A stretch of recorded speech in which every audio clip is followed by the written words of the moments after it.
So I'm the chair of the Inter-Entity Trust Boundary Drafting Group. One of the challenges I saw was how we explain this to non-technical people. So Bruce Devlin and I came up with this idea that we should do, if you look at his Mr. MFX website, Bruce's Shorts.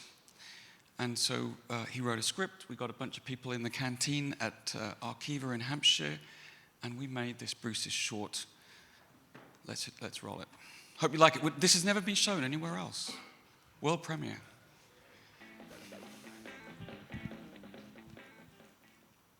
Imagine that you're making a big live internet stream.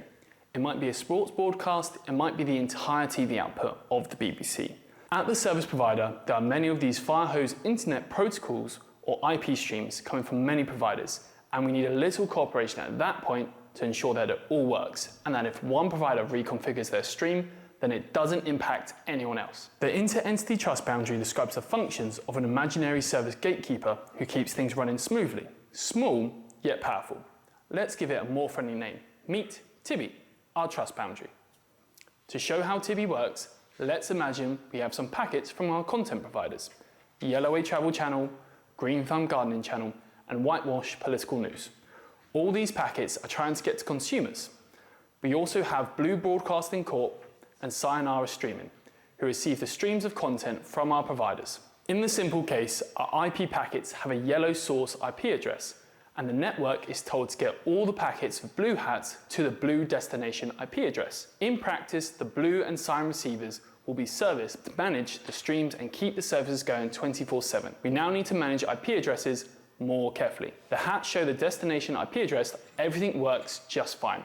But now we have to be careful we don't mix up the packets from our customers yellow, green and white. We don't want to send the packets to the wrong output. In internet terms, this involves some complex address manipulation, including network address translation, multicast network joining, and the virtual network tagging. This is where the trust boundary comes in. Hi, Tibby. Tibby has some very specific jobs. Tibby must remove all unrecognized packets from the external network. Sometimes the packets might have strange headers and that hide their intent. Bad packets. Tibby is able to inspect the contents of packets to check all address types and also the content and type of video and audio to prevent unwanted or malicious packet. Tibby only looks at the packets as they come in and works at full capacity wire speeds of 10 gigabits a second and beyond. Tibby is not actually a single piece of software or a product, but more a set of rules that define the best practice for the boundary between entities. With multiple entities joining multiple networks, each of which are independently managed, Tibby's job is to ensure that trust is maximized inside every entity, and that output from an entity can be trusted at the handover to the next entity in the chain. In theory, we might arrange our topology in a series. Although the packet flow is different and there are more Tibbys, the basic rules remain the same. All the packets with a cyan hat should not reach the blue output.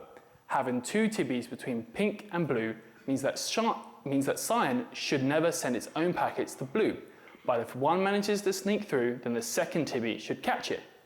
In theory, the topology of the network should not matter. You might have a routed network over a fast but public internet, the Tibby job is still the same. Trust the packets going into the public network. Tibby, at the receiving end, has to do the same deep packet inspection job of accepting or rejecting the packets according to the rules and raising alarms accordingly. The Inter-Entity Trust Boundary, Tibby, is a recommended practice from SMPTE RP 2129, and you can get a free copy during its trial phase by going to the SMPTE website and looking for the public committee drafts. Check out the Mr. MXF website for more links. Tibby, more than just a firewall.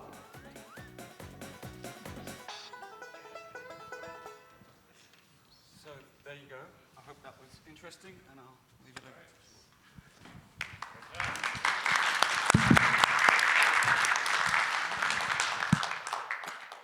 So how do I advance this? Let me see.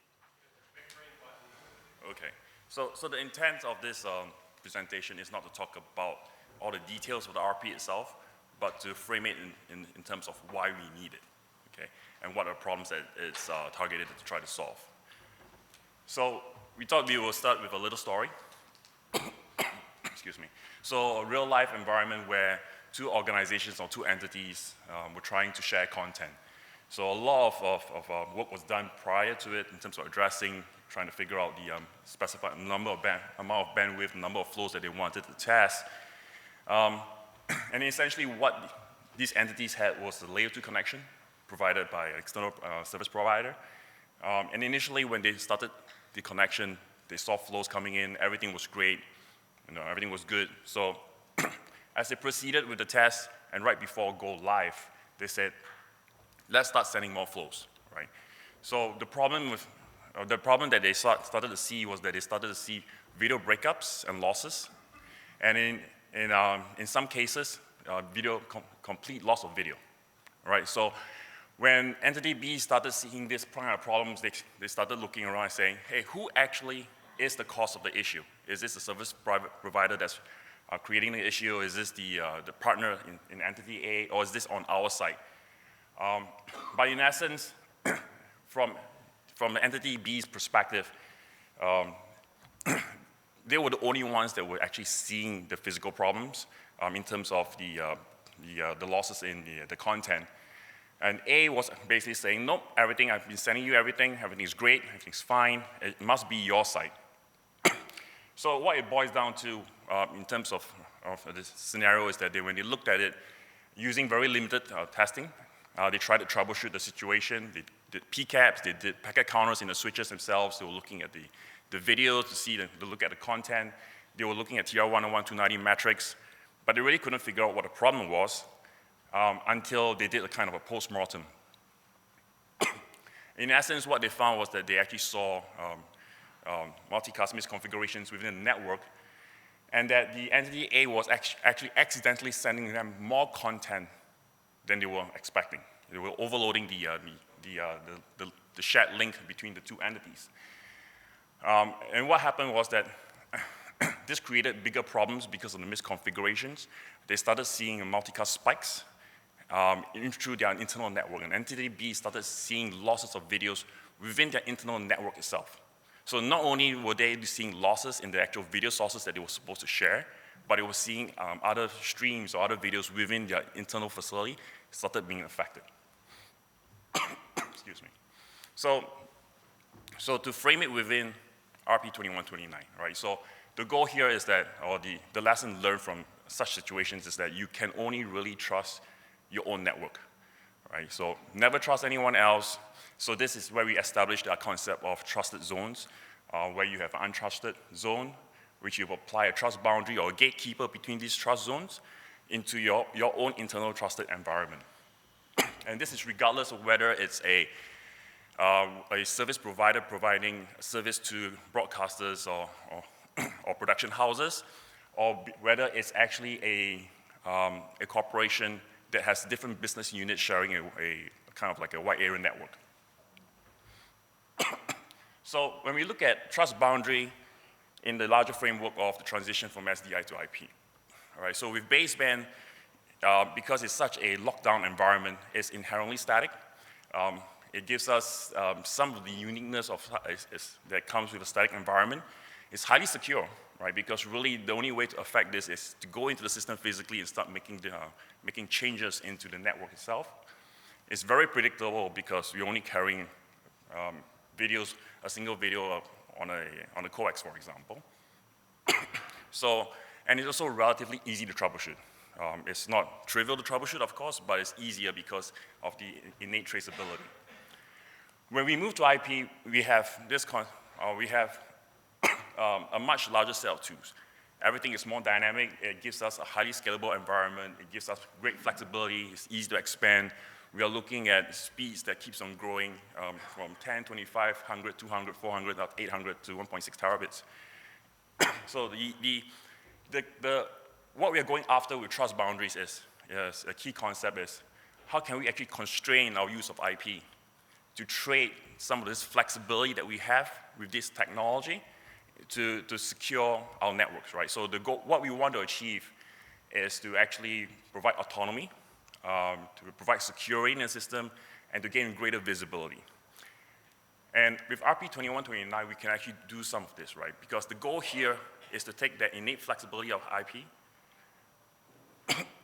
constrain it or parameterize it or create gatekeepers around it to tamp down some of its flexibility, to give back some of the inherent deterministic behavior of baseband transmissions. So when we are talking about autonomy, what we are talking about is essentially the concept of maintaining independence, right? Because individual facilities or entities have their own rules and processes, sort of like laws within their geographical boundaries. How do we actually maintain these laws across lines of communications between these boundaries? And the goal here, some of the problems that we will see, for example, is the issue of private address spaces, right? So there's a high chance of two entities coming together using the same address space, creating huge conflicts. So with trust boundaries, we can actually create that autonomy. With security, we're talking about media-safe bandwidth policing, not only bandwidth policing on the ingress and egress flow rates into the network itself, but to make it media aware, to prevent any other content from actually entering the system, but also to be able to trace it and only allow media-specific content to go through. And one important concept of trust boundaries is that it actually makes addressing inert, in a sense that by creating a layer between these two entities, you're basically stating or saying that whatever traffic that's in my internal network can never be affected by external forces. So therefore, packets cannot be steered by some external control plane or protocols. And of course, by creating trust boundaries into the demarcation, we actually provide the ability to do deep packet analysis, look at the TR1 or 101-290 matrix for compressed content. We can look at our RTP headers. We can even look at the payload itself to determine what kind of content is coming in and potentially give more information, such like signal integrity and signal health. So if we break it down into the different areas, right? So I'm not going to go through this slide. This is going to be made available. But in essence, if you're looking at autonomy, SDI is actually independent islands. Typically, they're only connected together via timelines, right? So, so there's really no rules and concepts for IP addressing and host overlaps, or IP host overlaps. But when we look at IP and environments where we have a single Ethernet or fiber connection between the two switches, some of these addressing overlaps become huge issues. So a simple thing as IP addressing itself is not respected. What we want to do in this environment is actually to maintain rules within our own facility or our own boundaries. And how do we do that? Is to insert trust boundaries into it in this environment. And one of the things that a trust boundary can do or can give is like an RTP proxy. Basically, it terminates all incoming sources. It creates, then regenerates and establishes connections internally into the trusted environment. So basically, every single stream that's shared needs to terminate. And by doing so, we actually hide the network configurations between these two facilities. So if we look at, and some might say, and but some of these behaviors in terms of rate policing, controlling policies within the network itself can actually be handled by enterprise firewalls. But if we look at the trust boundary application, there are certain enhancements that we can provide. The broadcast industry is fairly narrow in terms of packet types. If you look at the packet profile itself or packet characteristics, we are only really going after RTP, UDP packets. There are very specific packet lengths. For example, we don't want to support jumbo frames. And the packet pacing is typically very, very, very linear. So unlike in a data environment, all these, we will see typically very small packet size down to 64 kilobits to very large jumbo frames, for example. We have very bursty traffic, for example, with FTP file transfers. And so enterprise firewalls are designed as a catch-all for many protocols, while we are really, really focused on the media application only in this case. So If you look at RP 2129, there are some sections in there that's really important because they provide us a reference design or reference when we look at various types of topologies and use cases. When you look at the ERP itself, it kind of breaks it down to internal and external forces, but sometimes if you look at some of the larger networks, for example, you could have a broadcaster owning its own wide area network, right? So essentially, it's different business units that live on the same corporate network, excuse me, competing with data traffic, along with voice and data. So we don't really want we don't want to push the concept that trust boundaries only exist when it's an external partner. It really needs to be thought of as, it's my network, I'm in charge of production, therefore this is my network. If I have to deal with anyone in animation, right, they own their own network. Even though we live under the same umbrella, the same corporation, we still need to instill the concept of untrusted and trusted zones. So I think that is one of the important key concepts that we need to take note of. Those guys. Yes, that's Animation guys, people want to know. yeah. So it really boils down to this one thing, which is you can only trust your network. And when we say you can only trust your network, it's the network that belongs to you, the single business unit. I know it's fairly paranoid, but all you need is a single bad actor within your corporate network to create huge problems for everybody. So in RP 2129, there are some core conformance criteria. The first three are essentially fundamental behaviors, right? So the first is that you need to have separate trusted interfaces. You have an Ethernet port for an untrusted zone and an Ethernet port for a trusted zone. There are some implementations when that sort of conform to the idea of a trust boundary, essentially a net firewall, but in essence, the processing is within the same port. A single port that takes the untrusted and outputs a trusted. Now, what we really want to do in an environment like this is to pursue the idea of an air gap in a system, right? Now, it's not possible, of course, with Ethernet to do an air gap. So the minimum criteria here is actually to separate your untrusted environment and your trusted environment, at least with separate Ethernet interfaces. That's A, and in B, the idea is that we should drop off all incoming packets. The rule is that if a trust boundary is put in place, before any processing or any configuration is done, all the packets should be dropped, right? So by definition, every single flow that's coming in the system is deemed as untrusted. That's also a very important idea, because if you don't do that from the start and create sort of like a policy where you let stream types come in based on its profiles, as a basic configuration, it's an invitation for disaster. If we go down to what I personally deem as high priority, even though the next few items says it should support it, I think this is absolutely critical that these functions are supported. The first being to enforce rate control on all flows coming in and out of the system, right?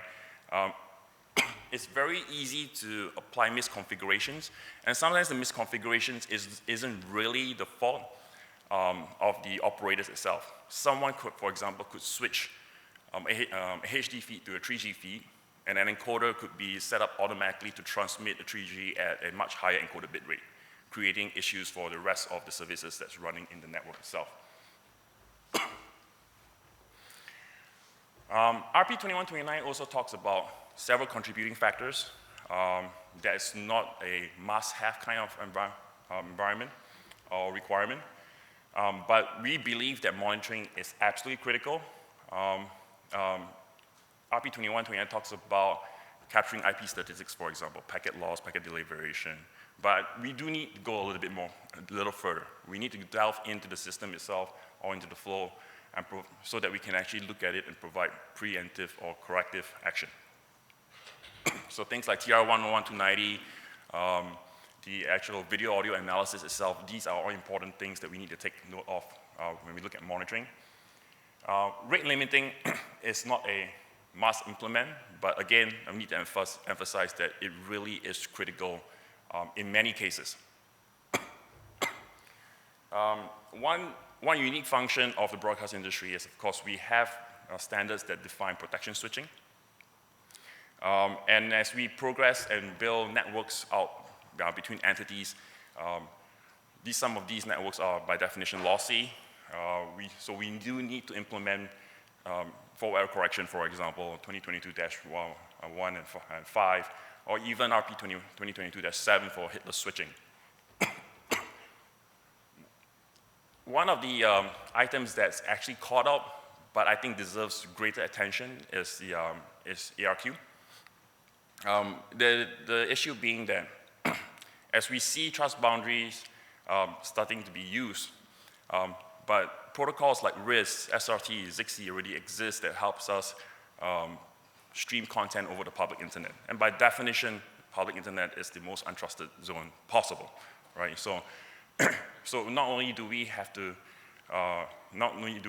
build ARQs, trust boundary systems for private networks, we now have to consider how do we actually protect when we connect our private networks into the public domain. So care should be taken when we look at systems that support trust boundary applications.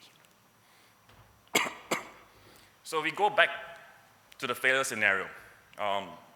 The symptoms that we saw were loss of video, intermittent video, or complete black, for example. And all this can be caused by multiple factors.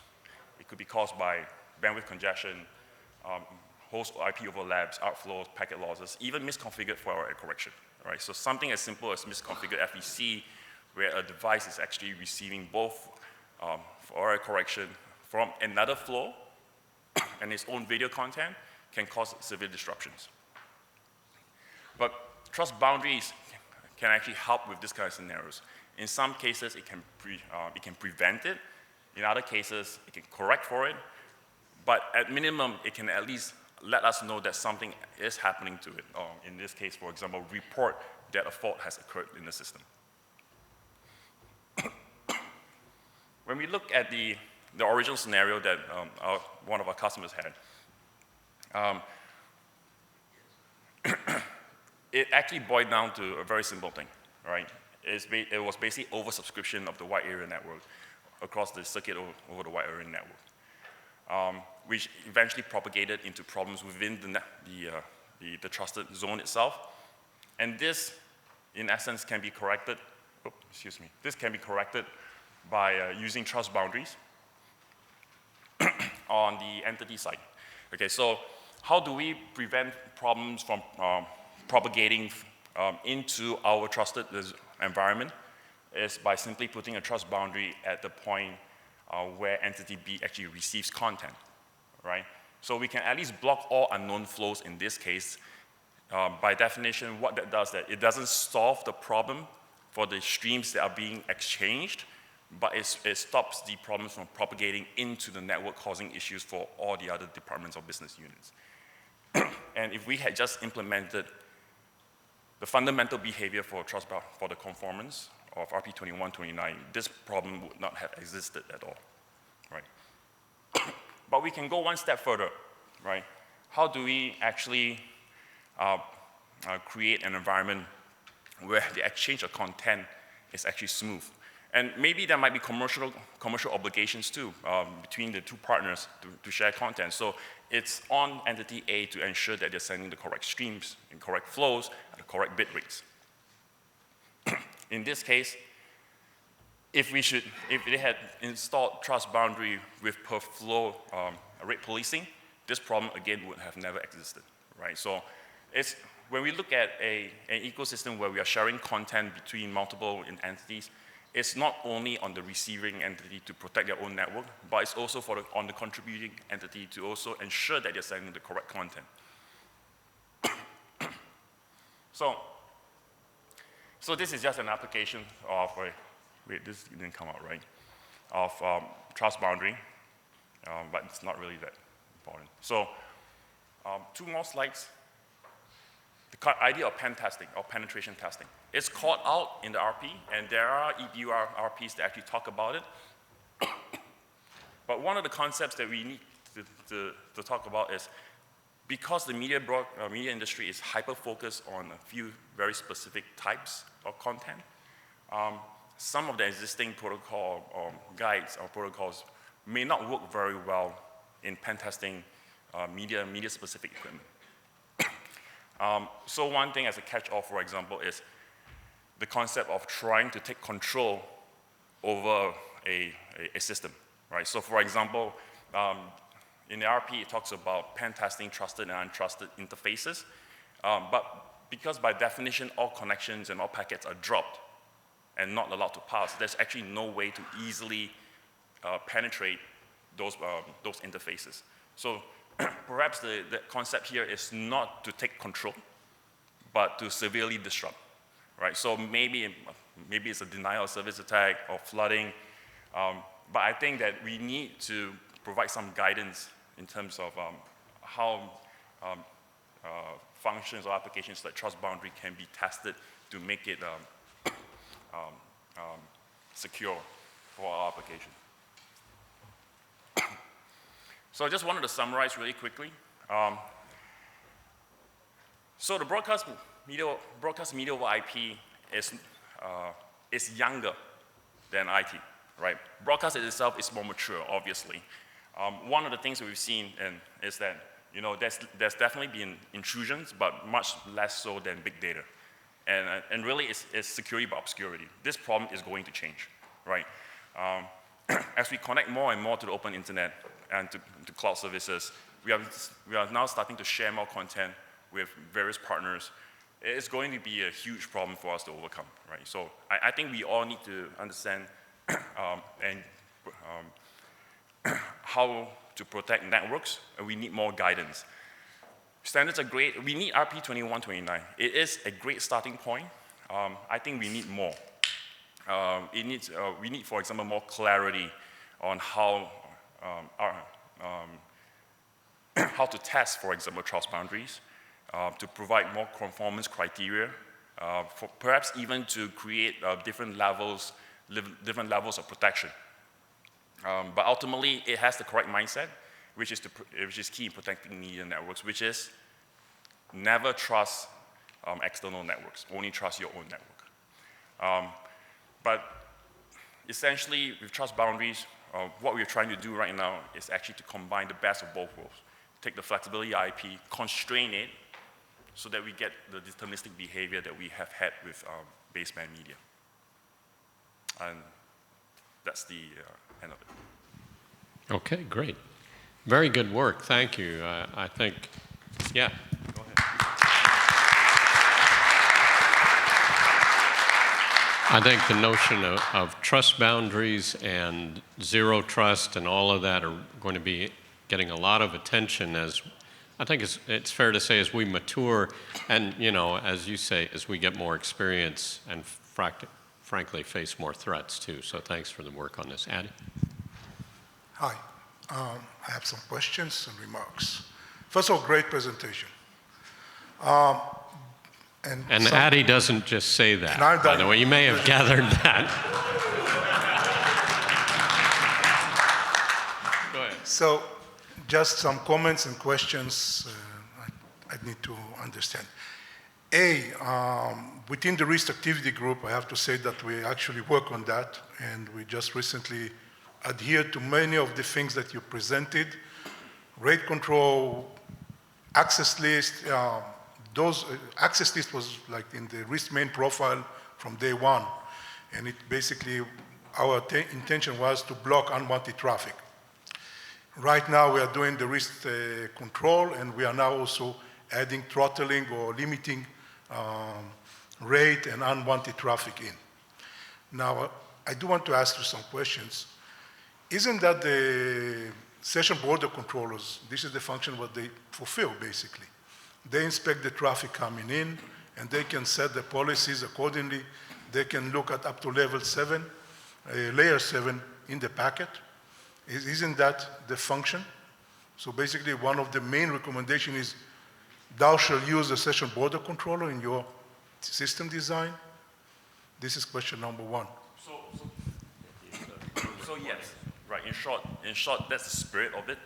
But with media access, when this kind of networks, that isn't really widely deployed or used. Yeah, but So, you go ahead. still, but session border, there was a discussion about that a few VTrances ago about firewall versus session border controls. And as we are moving to the IT world, we need to focus people what are the solutions that are there in order to use that. Right. So session border controls are great to fulfill this task. Now, something that is alluding to my second question that you did not touch base was authentication. It's not enough to look at traffic. Start with authentication. Who is the source? Who is the destination? Do I trust that packet coming in? And if it's unauthorized, it doesn't have the right certificate, throw it away. So it's just a very simple guidance tool. Also, there was no mention about the use of tunnels or VPNs that can basically create that connectivity between the entities, fulfilling the need and securing the need for authentication, exchange, ARQ, SOT can do that, RIS definitely does that. And then traffic coming in with the right guidance and prevention can fulfill this task. Now, you mentioned that TCP is not to be monitored. Why is that? Many of the... Repeat that question. TCP. The TCP. I never did say that. I said don't block everything. I think TCP was... in fact, I think I'm pretty clear about this because I don't even remember typing TCP in this presentation. So. You can go like 4 slides. There was a specific bullet on TCP, and it was very funny to me. Or go back, something about, there was a mention of TCP and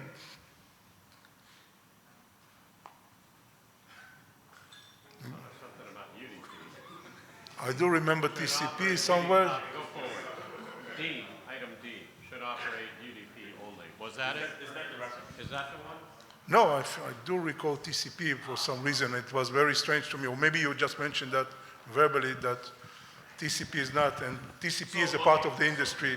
So it is. And that's why we're saying that with trust boundaries, we are fulfilling a very narrow application, right? Very specific to broadcast. In fact, one of the use cases that I've not brought up here, which is which RP 2129, is for 2110, right? So right now we're seeing the exchange of content between entities using 2110.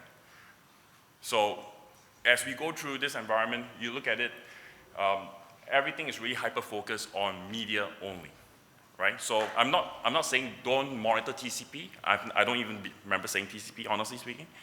But in essence, what we're saying is block everything and only very specific profiles. Yeah. Okay. So and this is my last comment on this. I have a very big problem with your statement, trust your own network. Internal network. I would say don't ever trust your own network. That's true. That's true. So you need to monitor what goes out. Many organizations were breached from within, and data basically was, we know of North Korea doing some damage, taking content out of media companies. Had we had... So we are diving into security here, right? I mean, everything can be broken by the person with the correct access to the network. Yeah. Right? So you've seen cases where people put their passwords on their monitor, for example. Sure. Right? So this is one aspect of it. You know, from my perspective, RP 2129 is designed to serve one purpose, is create trust boundaries for media applications. There is no, I do agree that we need to look at the larger concept of security in all aspects. But isn't that just a simple look No, at the other not. way too and block unwanted traffic? Maybe that traffic should not go out. It's a simple just look the other side too.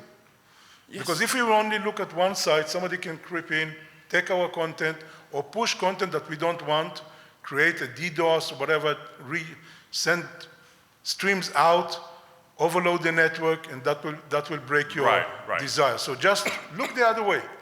That's it. Yes. So, It's a simple statement. no, I agree, and I actually have one scenario where where a broadcaster actually uses a corporate network for multicast traffic, and people just start requesting traffic from different departments, right? So again, this is someone that's internal in your network itself. That's actually a bad actor.